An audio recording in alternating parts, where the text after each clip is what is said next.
ఈరోజు దేవుని వాక్యము జూన్ నెల 3వ తారీఖు మంగళవారం 2025 సంవత్సరం.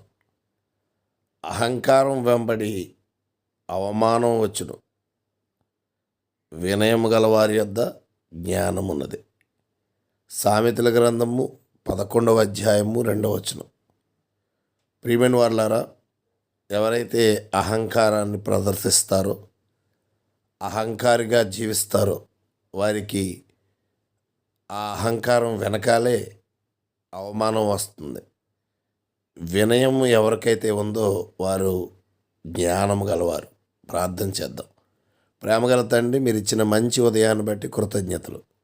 విదేశీ స్వదేశీలను దీవించి అందరికీ ఆరోగ్యం ఇమ్మని యేసుక్రీస్తు వారి పరిశుద్ధ నామమున అడుగుచున్నాం మా ప్రియ పరలోకపు తండ్రి, ఆమేన్. అందరికీ వందనములండి.